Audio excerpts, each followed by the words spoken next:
Welcome back, my dear students.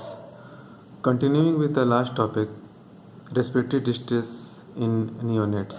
We have discussed RDS or HMD in a premature baby. Next important cause of respiratory distress in neonate is meconium aspiration syndrome. Meconium aspiration syndrome is common in a term or a post-dated baby who is small for date, and there is a history of meconium stand liquor or passage of meconium during the time of delivery or in the intrauterine period. In the pathogenesis, how does this meconium causes problem?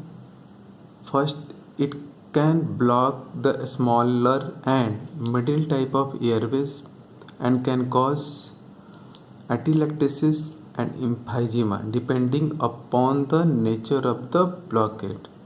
Sometimes it directly damages the alveoli by causing chemical pneumonitis. So whenever we will look for any case who is a term baby, post-dated baby or a small for date baby and has had a history of passage of meconium during the delivery, always suspect that it is a case of meconium aspiration syndrome. Generally, this disease presents in first few hours of the life and it progresses for next 72 to 96 hours, and if doesn't intervene properly in the mid time, patient succumbs. In investigation, when you will be go for the chest x-ray, what will you get? So there will be patches area of the hyperinflation and atelectasis. You can also go for septic screen and blood culture to rule out other causes like bacterial pneumonia. You can also go for arterial blood gas or venous blood gas analysis to rule out any metabolic causes of the respiratory distress in these babies. Now, how will you manage? So management is purely symptomatic. There is no specific treatment for this meconium aspiration syndrome. So you have to go with the TABC, last formula: temperature, airway, breathing and circulation. And in moderate to severe cases, you have to go with mechanical ventilation. But in most of the severe cases, simple mechanical ventilation doesn't work, and you have to proceed for high frequency oscillatory ventilation. Sometimes this meconium aspiration syndrome progresses to PPHN, that is persistent pulmonary hypertension, and in those cases nitric oxide and IV sildenafil is useful. Coming to the next topic of the next cause of the RDS, that is PPHN, persistent pulmonary hypertension. It may be of two types. First type is primary type, and it is mainly due to the intrauterine hypoxia and intrauterine damage to alveoli due to chronic hypoxia.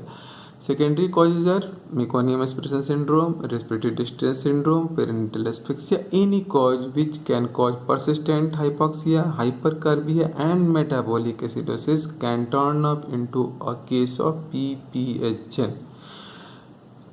Like MAS, there is no specific therapy, only supportive treatment is available, and you have to go for TABC, that is temperature, airway, breathing and circulation. And some other modalities are also available like high frequency oscillatory ventilation, nitric oxide inhalation and IV sildenafil. So these are the common causes in term baby. Another common cause in term baby is TTNB, that is transient tachypnea of the newborn. It is most commonly seen in cases of term baby who has undergone who had born through the lower LSCS. Causes delayed clearance of the fluid through the alveoli. What will you get? In chest X-ray, there will be prominent interlobar fissure along with hyperinflation and prominent vascular markings. Diagnosis is a diagnosis of exclusion. So diagnosis of TTNB is, always remember, diagnosis of TTNB is a diagnosis of exclusion. Whenever you have rule out pneumonia, respiratory distress syndrome and meconium aspiration syndrome, then you can make a diagnosis of TTNB. These are self-limited causes resolved within 96 hours, 3 to 5 days. Other causes are one of the most important cause of the respiratory distress in neonate is pneumonia. This pneumonia may be either early onset pneumonia or late onset pneumonia. Generally, pneumonia is a part of early onset septicemia. This may be due to bacterial causes, fungal causes, viral causes, sometimes due to aspiration pneumonia or inhalation pneumonia. In bacterial pneumonia, pneumonia with E. coli, Proteus, Klebsiella, then Streptococcus and Staphylococcus is very common. How will you suspect? Any patient who has gone through any septic risk factor, like there is a history of prolonged or obstructed labor, there is a history of multiple vaginal examination during the delivery, or there is a history of chorioamnitis, like tenderness in the lower abdomen and foul smelling liquor, then always suspect that this respiratory distress may be due to pneumonia, bacterial pneumonia. In bacterial pneumonia, other than the features of respiratory distress, there are features of septicemia, like baby will be lethargic. There will be history of decreased oral acceptance. Sometimes there may be a history of fever. How will you investigate? You will go for the septic screen, then blood culture and chest X-ray. In chest X-ray, what will you get? You will get different areas of patches, or sometimes there may be lobar pneumonia, there will be involvement of the entire lobe. So these are the common causes of respiratory distress in neonates. Uncommon causes may be like surgical causes, that is tracheoesophageal fistula. So whenever esophageal atresia is associated with tracheoesophageal fistula, then the symptom is excessive frothing from the mouth. There will be episodes of choking during the feeding, and baby will present with the signs of respiratory distress. Likewise, in case of congenital lobar emphysema, you will get hyperinflation in the chest X-ray, and you can confuse with the pneumothorax. In most of the cases, what we do, we just put down the intercostal drainage tube insertion, and later on what we came to know that it is a case of congenital lobar emphysema, and we just remove the intercostal drainage tube and we will go for the lobectomy in case of CLE, that is congenital lobar emphysema. Diaphragmatic hernia may be a cause of may be a rare cause of respiratory distress in neonates, and it is generally presents with scaphoid abdomen and gurgling sound in the chest on auscultation.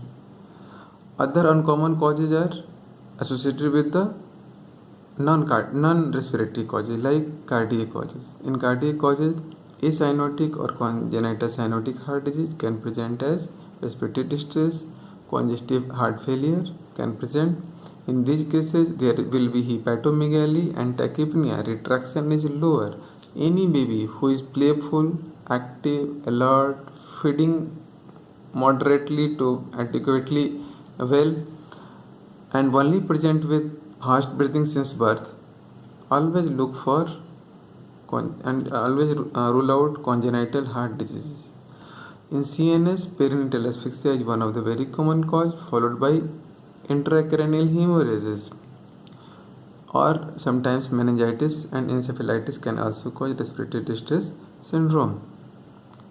musculoskeletal deformity or any deformity of the chest wall can manifest as respiratory distress, or some metabolic causes like metabolic acidosis, hypoglycemia, and sometimes dyselectrolyemia may present as respiratory distress, but these are the rare causes.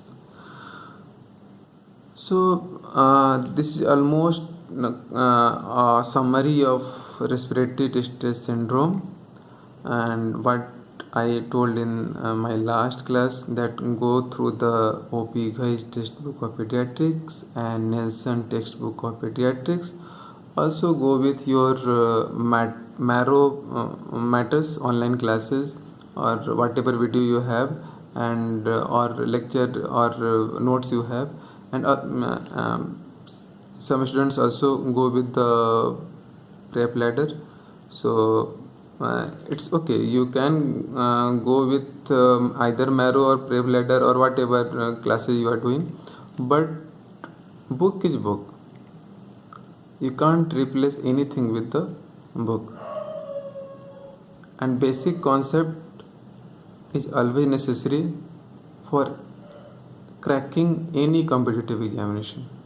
So if you don't have time to entirely go through the Nelson, at least go through O.P. Ghai's at least 2 to 3 times. So open your books and just go through whole of this respiratory distress topic, and in the next class we will discuss other important topics associated with the neonatology.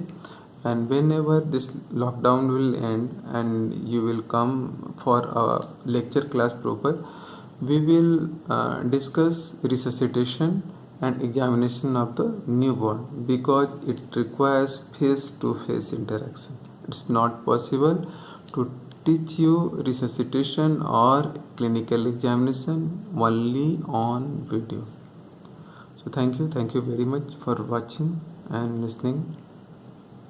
Bye.